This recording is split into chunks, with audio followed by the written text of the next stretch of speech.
Until recently, Tim Haugh was among America's top spy masters. The four-star general spent 33 years in Air Force intelligence and rose to lead America's largest and most advanced intelligence agency. Haugh was also in charge of defending America from computer threats.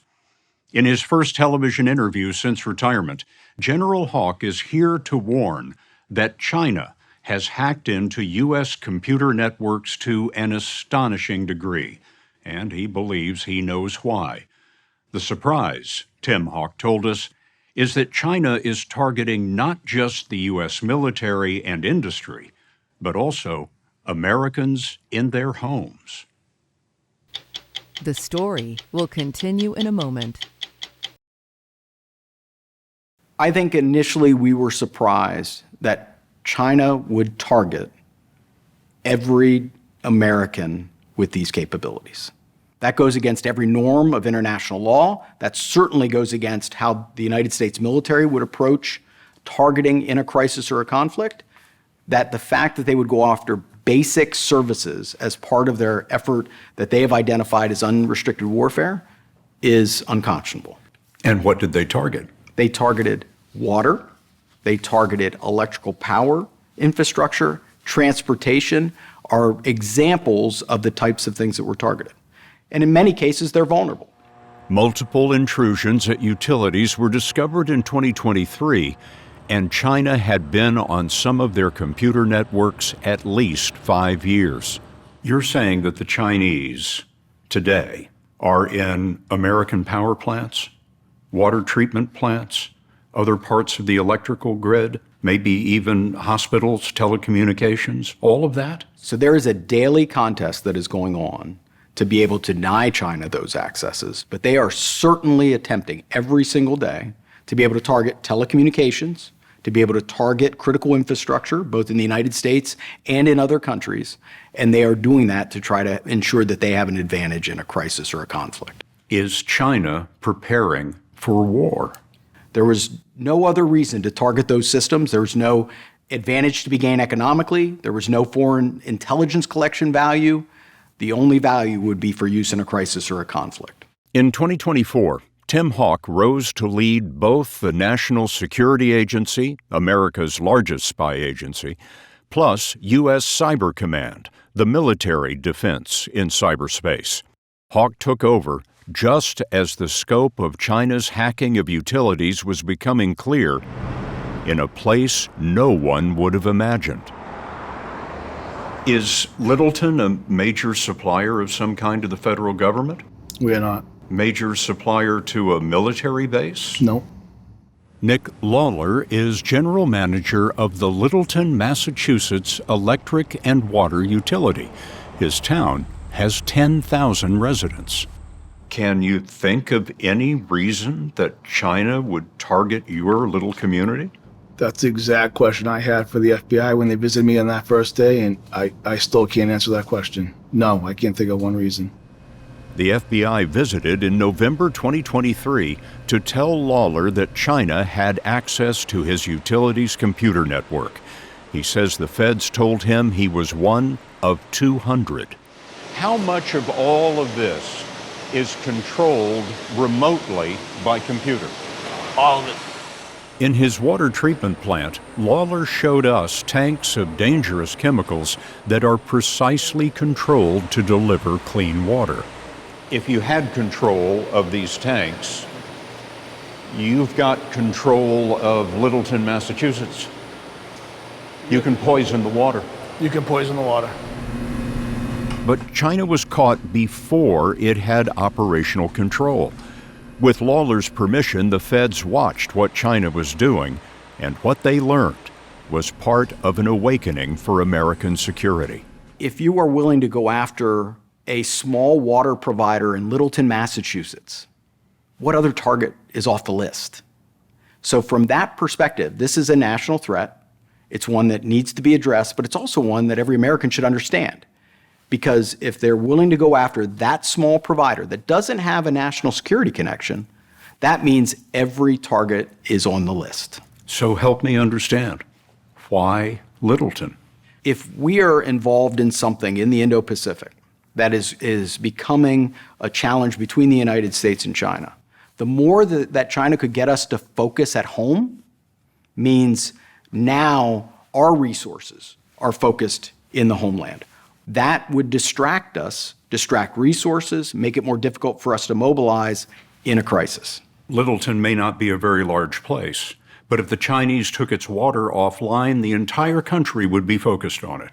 And if there were 3 to 4 other examples simultaneously, plus an information campaign, it could seem much larger than it is, or it could be done in critical places that would have a greater effect.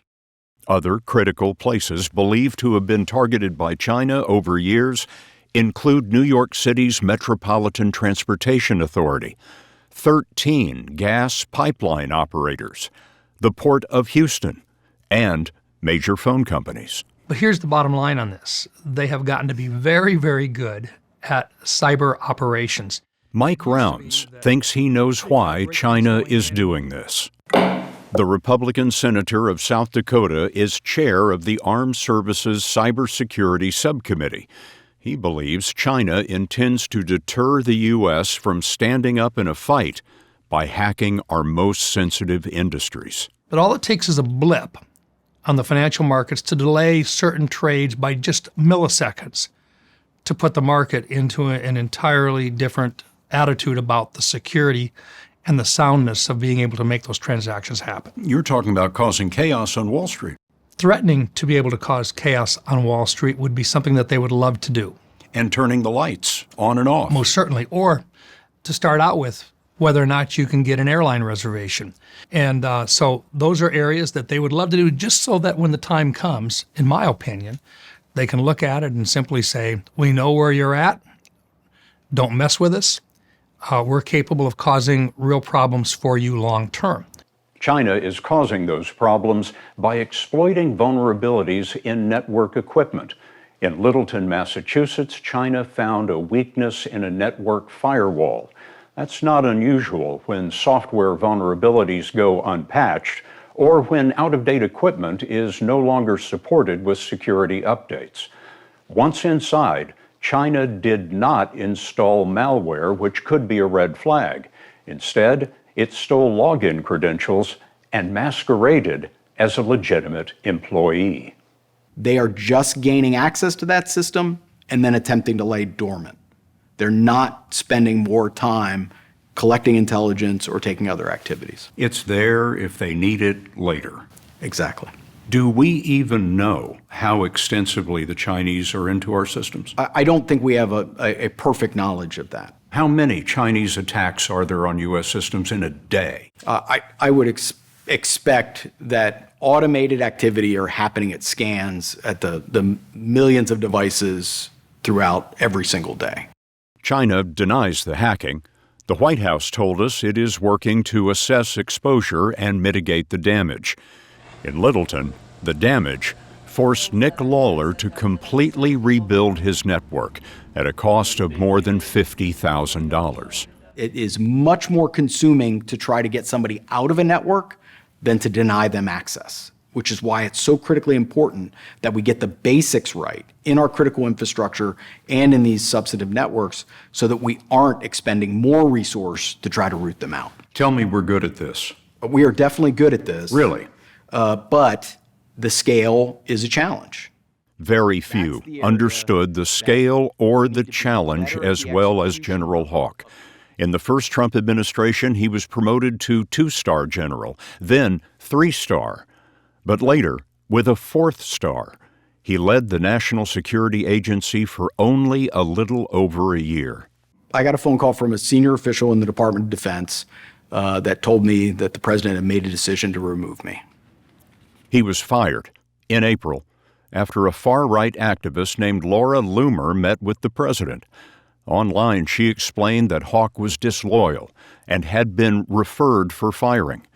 The evidence she pointed to publicly was Haugh's appointment by President Biden.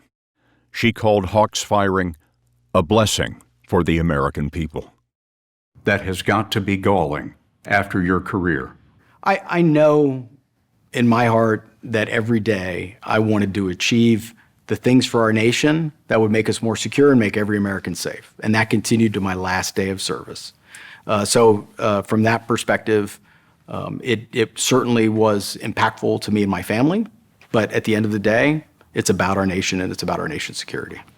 You're sitting there with 4 stars on your shoulder. You have spent your entire life in the Air Force, and you've been accused of being disloyal.